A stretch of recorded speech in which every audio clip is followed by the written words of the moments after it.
This is a video that I have honestly been wanting to make for years. I've had this YouTube channel for maybe about 4 years now at this point. And when I got started doing this, what I wanted to do was to provide reviews that were rooted in objective measurements. That way, it kept me from coming off like a shill, where everything I review is great and nothing is ever bad. And just go click and buy this thing because this is the newest, best thing ever. And when you have data to kind of back up your summary of a review and you say things are great, but the data shows that something is really wonky, then there's accountability there. And I like that. For the past number of years, I have not been reviewing electronics. And that changed recently with the Neumi amp. The reason I sought out the Neumi amp to review was because I'm aware that it has a subwoofer pre-out and it has 4 bands of parametric EQ. And I believe they might be upgrading that soon to 8 bands. With equalization and subwoofer output in an all-in-one package, such as this thing, this is the Neumi amp. It allows me to recommend speakers that maybe on their own aren't great, but with a little bit of equalization can be made to sound really, really good and perform maybe as well, even better than speakers that are multiples of their cost. So that's what this video is going to focus on. What I'm going to do is I'm going to give you 3 different options for a budget-minded full system. Now, in this system, I'm including the cost of cables, bookshelf speaker stands, this Neumi amplifier. Is there anything else? Oh yes, the speakers. I'm going to give you 3 different options here, ranging from about $500-600 to about $1,000 for the setup, with the optional use of a subwoofer. Because in my opinion, using this with just speakers without a subwoofer is kind of a waste, I'm being honest. It's got a subwoofer pre-out and it's super duper easy to activate that subwoofer and to use it with a pair of bookshelf speakers or any other speakers for that matter, and then make the best of your situation. So what I'm going to do is I'm going to talk about these 3 different speakers. I'm going to give you some equalization suggestions, and then I'm going to talk about maybe where I think it might make more sense to use the crossover for the subwoofer. I encourage the use of a subwoofer, obviously because it takes the load off the mains and obviously because it gets you lower frequency content.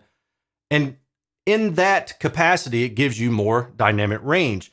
There's really nothing like having a good solid 40 to 50 hertz thump. But the subwoofer that I'm going to suggest, which is the ELAC Sub 1010, doesn't really get much below 40 hertz. It does it at $200 though. And in my opinion, it's still probably one of the best subwoofer values that are available today. And so that's why I'm suggesting that sub specifically. Now keep in mind that this isn't going to be a solution that fits everybody's needs. This is, to me, probably the best approximation that I can provide. I'm giving you my honest assessment on speakers that I have reviewed. Before I get started, I want to make a comment that I'm not going to go into detail on the speakers because I've covered all of that in previous reviews. So if you want to see all of my subjective and all of the data, then make sure you watch those individual reviews. Let's first start off with a table. Yes, a table. But this kind of gives us an overall idea of where we're going with this discussion. So I've got these 3 speakers here. The Neumi BS5 at $110 a pair, the Polk XT20 at $300 a pair, and the KEF Q150 at $500 a pair. So what I've done here is I've given you a total system cost without a sub and with a sub, and you can kind of see where we're going here. So we're ranging anywhere from about $730 to about $1120 with the sub. Now this includes the Neumi amp. It includes stands for the speakers, which I figure about $75, some cables, and subwoofer, if you're getting a subwoofer. I also have over here on the right the sensitivity of the speaker. You may wonder why I put that there. It's because the Neumi amp at full tilt, in my review, I discussed how it wasn't able to drive a pair of speakers that were about 86 decibel sensitivity to the kind of volume that I would like at about 10 feet away in a room that's 14 by 18 by 9 feet. I would consider that probably a medium-sized to larger-sized room. If you have a smaller room than that, or you listen more closely to your speakers, or you just don't intend to get really loud, like 85 decibels at your seated position, then the Weem amp is going to be fine. But this discussion really is focused more toward the people who are probably starting out and they want something that's budget friendly, that works super easily, and they're not listening to extremely loud levels. So that's why I listed the sensitivity there. And I want to make sure to note that, tame your expectations a little bit. We're not talking about super hi-fi, but when we're done with this, I think whatever it is that you get, if you get something from this list, you're going to be pretty happy with it. Starting off with the Neumi BS5. First of all, there's ports on the front of this speaker. Get you some black rags or something. Stuff those ports, because with the ports not stuffed, there's some resonance that leaks out from the enclosure and it cancels the mid-range frequencies a bit, and it just sounds a little bit hollow. So stuff those ports. Now let's continue with the assumption that you've stuffed the ports. This is the data as is without any equalization. And you can see there's about a 3 decibel baffle step that needs to be made up for. Otherwise, the speaker is pretty linear. And then the roll off here is a sealed port roll off with an F3 at 92 hertz and an F10 at 57 hertz. So you're going to need a subwoofer for this speaker. If you're not looking for low bass, or really just bass at all, then you don't have to get a subwoofer. Your total system cost should be about $530. But with a subwoofer, you're looking at around $730. What I provided here is an overlay of the on-axis response in this kind of grayed out black versus the equalized response in this highlighted black. And I've also provided you with the equalization bands that I use here. Now, I said that the Weem has 4 bands of equalization. What I was trying to do is to only use 3 bands of equalization for each speaker. That way you have 1 band left over to equalize the in-room response for the bass or the lower mid-range, because the room will totally do things that you definitely want to correct for. However, as you can see in my note, there's about 4 bands of equalization that really are required to get the speaker more linear. Now, on the 4th band up here, you can probably do away with that if you wind up getting a subwoofer and you need to equalize the subwoofer response a little bit. Let's go back and look at this though. If you're going to be running a subwoofer, I would say probably try to get the subwoofer crossover to 100 hertz, because that's going to give you a little bit more dynamic range and take the load off of the speaker, because it really just doesn't play much below 100 hertz. And for what it's worth, these are the bands of EQ that I'd recommend as typed into the Weem. So you can pause this, go to your Weem, and type them in just as you see here. Next up is the Polk XT20. These retail for about $300 per pair, and at the full system cost that I'm recommending, you're looking at anywhere from $720 to $920, depending on if you get a subwoofer or not, and then whatever a little bit of price changes may be going on. The CEA 2034 data points to a pretty decent speaker overall. For $300, it's really hard to beat the overall performance that I see out of this speaker. It has an F3 of 63 hertz and an F10 of 42 hertz, so it does provide some bass extension in the room, and I think you'll probably get a little bit of kick drum, but you won't quite get enough that would make me happy, so I'd still suggest a subwoofer. Crossover-wise, you can go down to maybe 60 hertz, 70 hertz, 80 hertz. You have some range, and I like that because 80 hertz might work in one room, it might not work in another. The cool thing about the Weem app is that you can sit in your seated position and you can move the crossover of the subwoofer back and forth to dial in the sound that works best for you.